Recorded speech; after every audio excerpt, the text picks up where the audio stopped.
ನಮಸ್ಕಾರ ನಮಸ್ಕಾರ ನಮಸ್ಕಾರ. ಕರ್ನಾಟಕದ 7 ಕೋಟಿ ಕನ್ನಡಿಗರಿಗೆ ನಿಮ್ಮ ವಕೀಲ್ ಸಾಬ್ ಜಗದೀಶ್, ಬಿಗ್ ಬಾಸ್ ಜಗದೀಶ್ ಮಾಡುವ ನಮಸ್ಕಾರ. ಕರ್ನಾಟಕದಲ್ಲಿ 1000 ಗುಚ್ಚು ಪೊಲೀಸ್ ಸ್ಟೇಷನ್ ಇವೆ. ನಿಜವಾಗ್ಲೂ ಜನರಿಗೆ ಕಳೆದ 1.5 ತಿಂಗಳಿಂದ ನೋಡ್ತಾ ಇರೋದು ನಾವೇನು ಅಂತಂದ್ರೆ, ಕರ್ನಾಟಕದಲ್ಲಿ ಪೊಲೀಸ್ ಠಾಣೆಗಳು ಬೇಕಾಗಿದೆಯಾ, ಅವಶ್ಯಕತೆ ನಮಗಿದೆಯಾ, ಇದರ ಒಂದು ಪ್ರಶ್ನೆ ಗೊತ್ತಾಗ್ತಾ ಇದೆ. ಈಗ ಕಳ್ಳರನ್ನ ಹಿಡಿರೋ ಅಂತ ಪೊಲೀಸ್ ಇಲಾಖೆಗೆ ಬಿಟ್ರೆ ಇವರೇ ಕಳ್ಳರಾಯ್ತು ಅಂತಂದ್ರೆ ಏನನ್ನ ಮಾಡಬೇಕನ್ನೋ ಒಂದು ಪರಿಸ್ಥಿತಿಗೆ ಜನ ಬರ್ತಾ ಇದ್ದಾರೆ. ಒಂದ್ ಕಡೆ ಕದ್ದಿರೋ ಚಿನ್ನನ ಹೆಂಡತಿಗೆ ಒಡವೆ ಮಾಡಿಸ್ಕೊಡೋದು, ATM ದರೋಡೆ ಮಾಡೋದು, ಲಾಡಿ ಬಿಚ್ಚೋದು. ಮನೆ ವಿವೇಕ್ ನಗರದಲ್ಲಿ ಅವನಿಗೆ ಯಾರೋ ದರ್ಶನ್ ಅಂತ ಆ ವ್ಯಕ್ತಿನ ಸುಮ್ಮನೆ ಅರೆಸ್ಟ್ ಮಾಡ್ಕೊಂಡು ಕರ್ಕೊಂಡ್ಬಂದು ಆಮೇಲೆ ನೋಡಿದ್ರೆ ಅವನನ್ನ ಎರಡು ದಿವಸ ಮಡ್ಕೊಂಡು ಟಾರ್ಚರ್ ಕೊಟ್ಟು ಸಾಯಿಸಾಕಿದ್ದಾರೆ. ಬೇರೆ ಯಾರಾದ್ರೂ ಆ ಕೆಲಸ ಮಾಡಿದ್ರೆ ಮರ್ಡರ್ ಕೇಸ್ ಆಗಿರೋದು, ಆರಾಮಾಗಿ ಸಸ್ಪೆನ್ಷನ್ ಮಾಡಿ ನಂಗೆ ಮಡ್ಕೊಂಡಿದ್ದಾರೆ ವಿವೇಕ್ ನಗರ ಪೊಲೀಸ್ ಅವರು. ಅದಾದ್ಮೇಲೆ ಏನೋ ಚಾಮರಾಜಪೇಟೆ ಡ್ರಗ್ ಮಾಡ್ತಾ ಇದ್ದ ಮಂಜ, ಸೂರ್ಯನಗರ ಪೊಲೀಸ್ ಅವನು ಹೆಂಡತಿಗೆ ಒಡವೆ ಮಾಡಿಸ್ಕೊಟ್ಟ ಕದ್ದಿರೋ ಚಿನ್ನದಲ್ಲಿ 2 kg. ಲಾಡಿ ಬಿಸಿದಂತ DJ ಹಳ್ಳಿ ಸುನೀಲ. ಆಮೇಲೆ ದಾವಣಗೆರೆಯಲ್ಲಿ 2 PSIಗಳು ಚಿನ್ನನ ಕದ್ಕೊಂಡ್ರು.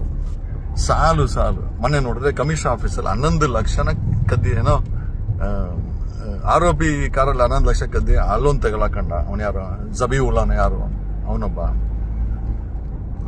ಸಾಲು ಪೊಲೀಸರು ತಗಲಾಕೊಂಡು ಇವತ್ತು ಆನೇಕಲ್ಲಲ್ಲಿ ಯಾರ ಹೆಣ್ಮಗಳು ಕಂಪ್ಲೇಂಟ್ ಕೊಡಕ್ಕೆ ಹೋಗಿದ್ದಾಳೆ. ಆಕೆ ಮೇಲೆ ಲೈಂಗಿಕ ದೌರ್ಜನ್ಯ ಆಗಿದೆ ಅಂತ ಯಾರೋ ತಿಪ್ಪೇಸ್ವಾಮಿ ಅಂತ ಇನ್ಸ್ಪೆಕ್ಟರ್, ಆನೇಕಲ್ ಇನ್ಸ್ಪೆಕ್ಟರ್, EMನ ಕಂಪ್ಲೇಂಟ್ ತಗೊಂಡು ಆಪೋಸಿಟ್ ಪಾರ್ಟಿ ಹತ್ರ ದುಡ್ಡು ತಗೊಂಡು ಏನೋ ಗೊತ್ತಿಲ್ಲ ತಗೊಂಡು ಬರೀ ಇದೇನೇನೆ ಮತ್ತೆ ದುಡ್ಡಿದ್ರೆ ಮಾತ್ರ FIR, ದುಡ್ಡಿದ್ರೆ ಮಾತ್ರ ಪೊಲೀಸ್ ಸ್ಟೇಷನ್ ಸರ್ವಿಸು ಈ ಮಟ್ಟಕ್ಕೆ ಬಂದು ನಿಂತಿದೆ. ಅಂಡ್ ಅಲ್ಟಿಮೇಟ್ಲಿ ಆ ಹೆಣ್ಮಗಳು ಹಣ ಇಸ್ಕೊಂಡು ನನ್ನ ಮೇಲೇನೆ ಉಲ್ಟಾ FIR ಮಾಡಿದಾನೆ ಈ ತಿಪ್ಪೇಸ್ವಾಮಿ ಆನೇಕಲ್ ಇನ್ಸ್ಪೆಕ್ಟರ್ ಅಂತ. ಈ ರೀತಿ ಆದ್ರೆ ನಮ್ಗನ್ಸಿದ್ದೇನೋ ಅಂತಂದ್ರೆ, ಕರ್ನಾಟಕದಲ್ಲಿ ಪೊಲೀಸ್ ಠಾಣೆಗಳಿಗೆ ಬೀಗ ಹಾಕ್ಬಿಟ್ರೆ ಬೆಸ್ಟ್ ಅಲ್ವಾ? ಈ ಮಟ್ಟಕ್ಕೆ ಏನೋ ಪೊಲೀಸ್ ಠಾಣೆಗಳಿದೆ. ಒಂದು ಪೊಲೀಸ್ ಸ್ಟೇಷನ್ ಇದೆ ಅಂತಂದ್ರೆ ಒಂದು ಧೈರ್ಯ ಇರ್ಬೇಕೆ ಹೊರತು, ಇವತ್ತು ಯಾವ ಮಟ್ಟಕ್ಕೆ ಬಂದಿದೆ ಅಂತಂದ್ರೆ, ಪೊಲೀಸ್ ಅವರಿಂದ ಹೆಂಗಪ್ಪ ತಪ್ಪಿಸ್ಕೊಳೋದು, ಅಲ್ಲೇನೇ ಕಂಪ್ಲೇಂಟ್ ಕೊಡೋಕೆ ನಮ್ಮ ಮೇಲೇನೆ ಉಲ್ಟಾ ಕೇಸ್ಗಳು ಹಾಕ್ಬಿಡ್ತಾರೆ, ನಮ್ಮ ಮೇಲೇನೆ ಉಲ್ಟಾ ದೌರ್ಜನ್ಯ ಮಾಡ್ಬಿಡ್ತಾರೆ. ATM ದರೋಡೆಗಳು, ATMಗಳನ್ನ ಕಾಯ್ಬೇಕಾದಂತ, ದುಡ್ಡನ್ನು ಕಾಯ್ಬೇಕಾದಂತ, ಲಾಂಡ್ ಕಾಯ್ಬೇಕಾದಂತವ್ರೆ ಅವರೇ ಮಾಡ್ತಾರೆ ಅಂತಂದ್ರೆ ಲೂಟಿ.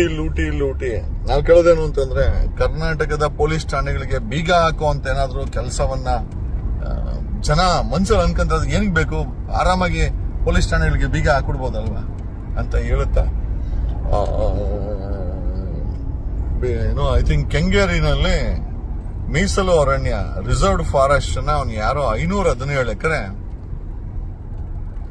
ಹೈಕೋರ್ಟ್ಗೆ ಮಿಸ್ಲೀಡ್ ಮಾಡಿದ್ದಾರೆ ಅಂತ ಫಾರೆಸ್ಟ್ ಡಿಪಾರ್ಟ್ಮೆಂಟ್ ಹೇಳ್ತಾ ಇದೆ. ಅಂದ್ರೆ ಫೋರ್ಜರಿ ದಾಖಲೆಗಳನ್ನ ಬಳಸಿ 517 ಎಕರೆನ ತನ್ನ ಹೆಸರಿಗೆ ಪಾಣಿ ಮಾಡ್ಕೊಡಿ ಅಂತ ಹೇಳೋ ಅಂತ ಒಂದು ಆದೇಶವನ್ನು 17 ದಿವಸದಲ್ಲಿ ಯಾರೋ ಗೌಡ ಅಂತೆ, ಚಿಕ್ಕಮಂಗ್ಳೂರು ಗೌಡ ಅಂತೆ, ಆತ ಮಾಡಿಸ್ಕೊಂಡು ಅದನ್ನ ಕಬ್ಜಾ ಮಾಡಕ್ಕೆ ಹೊಟ್ಟಿದ್ದಾನೆ ಅಂತ ಮಾಧ್ಯಮಗಳಲ್ಲಿ ತೋರಿಸ್ತಾ ಇದ್ದಾರೆ. ನೋಡಿ, ಸರ್ಕಾರಿ ಜಾಗವನ್ನ ಐ ಥಿಂಕ್ ರಕ್ಷಣೆ ಮಾಡಬೇಕಾದ್ದು ಸರ್ಕಾರದ ಕೆಲಸ. ಇಲ್ಲಿ ನೋಡಿದ್ರೆ 517 ಎಕರೆನ 17 ದಿವಸದಲ್ಲಿ ಹೈಕೋರ್ಟಿಂದ ಆದೇಶ ಮಾಡ್ಕೊಂಬಂದು ಕಬ್ಜಾ ಮಾಡಿದ್ರೆ ಯಾರೋ ಗೌಡ ಅಂತೆ. ಬಟ್ ಒಂದೊಂದು ನಿಜ, ಅವನೊಬ್ಬನೇ ಮಾಡಕ್ಕಂತೂ ಸಾಧ್ಯ ಇಲ್ಲ.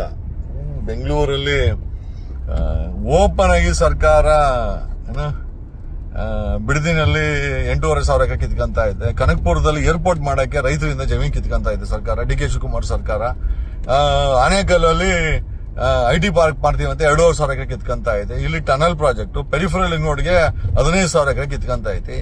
ಬರೀ ಕಿತ್ಕೊಂಡದೆ. ಇವನ್ನ ಸರ್ಕಾರನೂ ಅಷ್ಟೇ ರೈತರನ್ನ ಒಕ್ಕಲೆ ಬಡಿಸಿ ಕಿತ್ಕೊಂಡಂತ ಕೆಲಸ ಮಾಡ್ತಾ, ಇಲ್ಲೂ ಯಾರೋ ಒಬ್ಬ 517 ಎಕರೆನ ಫೋರ್ಜರಿ ಮಾಡಿದಾನೆ ಅಂತ ಈಗ ಫಾರೆಸ್ಟ್ ಇಲಾಖೆ ಹೇಳ್ತಾ ಇದೆ. ಒಂದು ಕಡೆ ಪೊಲೀಸ್ ಅವರ ದಶಾವತಾರಗಳನ್ನ ನೋಡಿ ನೋಡಿ ಸಾಕಾಗಿದೆ. ಇನ್ನೊಂದು ಕಡೆ ಐ ಥಿಂಕ್ ಸರ್ಕಾರಿ ಜಮೀನುಗಳನ್ನ ಮೀಸಲು ಅರಣ್ಯಗಳನ್ನ ಸುಳ್ಳು ದಾಖಲೆಗಳನ್ನ ಕೊಡಿಸ್ಕೊಂಡು ಅದನ್ನ ಕಬ್ಜಾ ಮಾಡಕ್ಕೆ ಒಂದ್ ಕಡೆ ಆಯ್ತು ಅಂದ್ರೆ, ಒಂದ್ ಕಡೆ ಬೆಲೆ ಏರಿಕೆ, ಇನ್ನೊಂದ್ ಕಡೆ ನಿರುದ್ಯೋಗ. ಇವತ್ತು ಓದ್ತಾರ ಮಕ್ಕಳಿಗೆ ಭವಿಷ್ಯ ಇಲ್ಲ. ಎತ್ತ ಸಾಗುತ್ತಿದೆ ಭಾರತ, ಆಮೇಲೆ ಎತ್ತ ಸಾಗುತ್ತಿದೆ ಕರ್ನಾಟಕ ಅಂತ ಹೇಳುತ್ತಾ ಒಂದ್ ಕಡೆ ಧಾರವಾಡ ಹುಬ್ಳಿನಲ್ಲಿ ನಮ್ಗೆ ಸರ್ಕಾರಿ ಕೆಲಸವನ್ನ ಎಂಟ್ರು ಕರೀರಿ, ಫಿಲ್ ಮಾಡಿ ಅಂತೇಳಿ ಅವ್ರು ಪ್ರೊಟೆಸ್ಟ್ ಮಾಡ್ತಾ ಇದ್ರೆ, ಇನ್ನೊಂದ್ ಕಡೆ ರೈತರು ಬೀದಿನಲ್ಲಿದ್ದಾರೆ. ಆಮೇಲೆ ಒಂದ್ ಕಡೆ ಧರ್ಮಸ್ಥಳದ ವಿಚಾರ, ಯಾವುದಕ್ಕೆ ಎಲ್ಲಾ ಇದೇ ಆಗ್ಬಿಟ್ರೆ ಮತ್ತೆ ಕಾಂಗ್ರೆಸ್ ಆಲ್ಟರ್ನೇಟಿವ್ ಅಂತ ಓಟ್ ಹಾಕದಂತ ಜನರ ಪರಿಸ್ಥಿತಿ ಏನಾಗ್ಬೇಕು ಅಂತ ಹೇಳುತ್ತಾ, ಕಾಂಗ್ರೆಸ್ ಅಲ್ಲಿ ಬರೀ ಬಿಸಿ ಏನು ಅಂತಂದ್ರೆ ಸಿಎಂ ಕುರ್ಚಿನ ಯಾರು ಕೂತ್ಕೊಬೇಕು ಅನ್ನೋದು ಬರೀ ಬಿಟ್ರೆ ಬರೀ ಯಾವುದು ನಡೀತಾ ಇಲ್ಲ. ಜನ ಕಣ್ಣೀರಲ್ಲಿ ಕೈ ತೊಳಿತಾ ಇದ್ದಾರೆ. ಇವತ್ತಿನ ಯುವ ಜನತೆಗೆ ಭವಿಷ್ಯವಿಲ್ಲ, ಭ್ರಷ್ಟಾಚಾರ ತುಂಬಿ ತುಳುಕ್ತಾ ಇದೆ. ಓಕೆ, ಒಬ್ಬ ಪೊಲೀಸ್ ಕಾನ್ಸ್ಟೇಬಲ್, ಒಬ್ಬ PSIಗಳು 100 ಕೋಟಿ ದುಡ್ಡುಗಳನ್ನ ಮಾಡೋ ಮಟ್ಟಕ್ಕೆ ಬೆಳೆದು ನಿಂತಿದ್ದಾರೆ. ಕರ್ನಾಟಕದಲ್ಲಿ ಪೊಲೀಸ್ ಠಾಣೆಗಳು ಬೇಕಾ ಅನ್ನೋ ಪ್ರಶ್ನೆಗೆ ಉತ್ತರವನ್ನ ಹುಡುಕಬೇಕಾದಂತ ಪರಿಸ್ಥಿತಿ ನಿರ್ಮಾಣ ಆಗಿದೆ ಅಂತ ಹೇಳುತ್ತಾ ಇಲ್ಲಿ ವಿಡಿಯೋನ ಮುಗಿಸ್ತಾ ಇದ್ದೀನಿ. Thanks a lot, love you all. ಕಣದಲ್ಲೂ ಕನ್ನಡ.